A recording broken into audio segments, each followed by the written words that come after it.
দিয়েছেন এবং আগামীতে বাঞ্ছারামপুর নিয়ে আপনি কি চিন্তা ভাবনা করছেন? আমরা তো আজকে মনোনয়নপত্র জমা দেওয়ার শেষ দিন ছিল। আমরা মনোনয়নপত্র জমা দিয়েছি। এই মনোনয়নপত্র জমা দেওয়ার মধ্য দিয়ে একটা আশা করি এই নির্বাচনের যে প্রক্রিয়া সেটা পূর্ণভাবে শুরু হলো।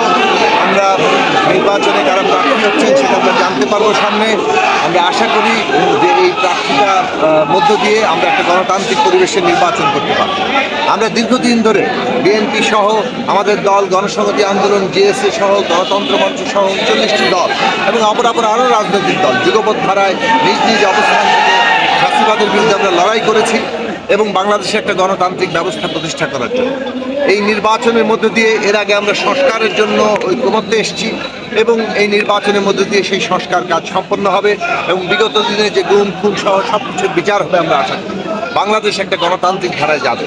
আমরা বাঞ্ছারামপুরবাসীকে ঐক্যবদ্ধভাবে দেখতে চাই এবং আমরা মনে করি যে যুগপৎ ধারায় যেভাবে আমরা ঐক্যবদ্ধভাবে আন্দোলন করেছি, এই নির্বাচনের মধ্য দিয়েও আমরা যুগপৎ ধারায় সেই আন্দোলনকে অগ্রসর করতে পারবো, ঐক্যবদ্ধ করতে পারবো এবং বাঞ্ছারামপুরবাসী বাংলাদেশের গণতান্ত্রিক রূপান্তরে ভূমিকা রাখবে এবং সেই ভূমিকা গৌরবোজ্জ্বল হয়ে উঠবে। বাঞ্ছারামপুর থেকে আপনি নির্বাচিত হতে পারলে বাঞ্ছারামপুরে আপনার প্রথম কাজ কি থাকবে? আপনার অঙ্গীকার কি? দেখুন, এই নির্বাচনের প্রক্রিয়ায় মাত্র তো আমরা শুরু করলাম।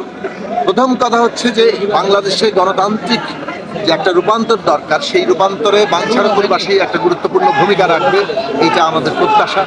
এবং আমাদের যে জায়গাটা আমরা মনে করি সেটা হচ্ছে যে বাঞ্ছারামপুরের উন্নতি সমগ্র দেশের মানুষের উন্নতির সাথে সাথে বাঞ্ছারামপুরের শিক্ষা, স্বাস্থ্য, বাসস্থান, এইখানে কর্মসংস্থান, বিনিয়োগ সমস্ত কিছুর মধ্য দিয়ে সারা দেশের উন্নতির একটা গুরুত্বপূর্ণ কেন্দ্র বাঞ্ছারামপুর হয়ে উঠবে এবং আমাদের প্রতিটি বাঞ্ছারামপুরের যোদ্ধা এইখানে ফ্যাসিবাদ বিরোধী বিএনপি, গণসংহতি আন্দোলন সহ রাজনৈতিক দলগুলো যারা ভূমিকা নিয়েছেন প্রত্যেকেই এখানে আমরা বলবো যে তারা যাতে তাদের স্বপ্নের বাংলাদেশ পায়, যারা অত্যাচারিত হয়েছেন তারা যাতে তাদের এই লড়াইয়ের প্রেরণা নিয়ে সমস্ত বাঞ্ছারামপুরকে ঐক্যবদ্ধ করতে পারে এবং সব ধরনের অন্যায়ের অবসান ঘটে।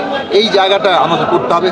যারা হত্যা করেছে, যারা খুন করেছে, যারা অন্যায় করেছে তাদেরকে অবশ্যই আমরা বিচারের আওতায় দেখতে চাই এবং আমরা অবশ্যই বলবো বাংলাদেশে একটা উন্নত বাংলাদেশ করার জন্য দেশের প্রতিটি মানুষ যাতে তাদের জীবনের যে ন্যূনতম চাহিদাগুলো, সম্মানজনকভাবে বাঁচার জন্য যে চাহিদাগুলো, আমরা জানি দেশের সংখ্যাগরিষ্ঠ মানুষ শ্রমিক, কৃষক, খেটে খাওয়া মানুষ, তাদের হাতে কিভাবে আমরা কর্মসংস্থান পৌঁছাবো, তাদের হাতে কিভাবে আমরা প্রয়োজনীয় জিনিস পৌঁছাবো, যে সামাজিক সেবামূলক সুবিধাগুলো আছে এইগুলো যাতে সাধারণ মানুষের কাছে পৌঁছায় এবং সাধারণ মানুষের ক্রয় ক্ষমতা বাড়ে, সেইটা আমাদের একটা গুরুত্বপূর্ণ লক্ষ্য।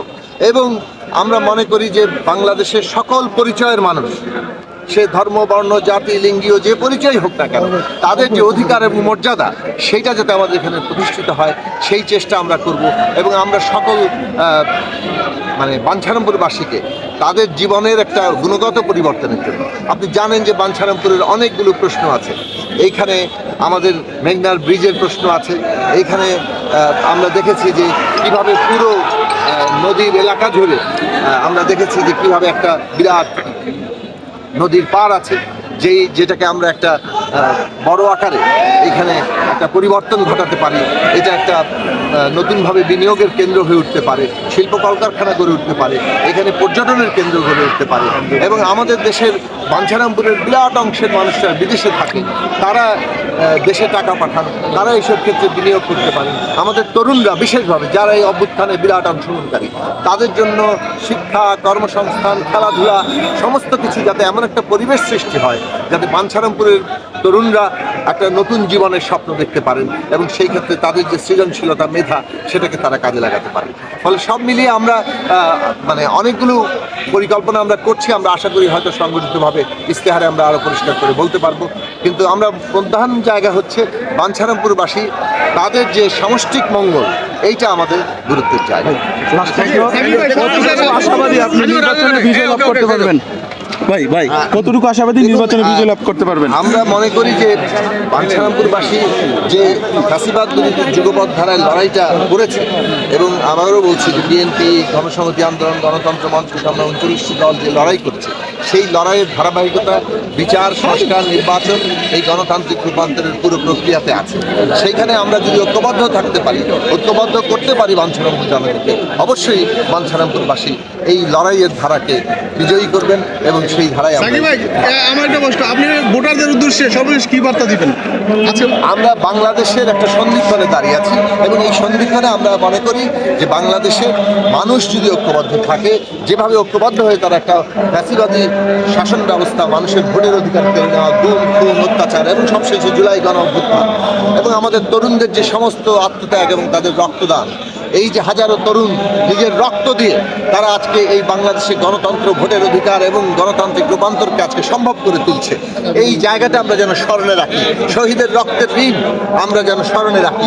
ওসমান হাদি যে গণতান্ত্রিক রূপান্তরের জন্য জীবন দিয়ে গেছে, সেই গণতান্ত্রিক রূপান্তরের স্বপ্ন যাতে আমরা স্মরণে রাখি এবং সেইটা স্মরণে রাখলে তাদের রক্তের ঋণ পরিশোধ করার জায়গা হচ্ছে যে আমাদের গণতান্ত্রিক রূপান্তরকে আমরা সম্পন্ন করব, যথাযথ ভালো নির্বাচন করব, মানুষ যাতে ভোট দিতে পারে, সেই ভোটের যাতে ফলাফল গণনা হয় এবং তার ভিত্তিতে যাতে আমাদের দেশে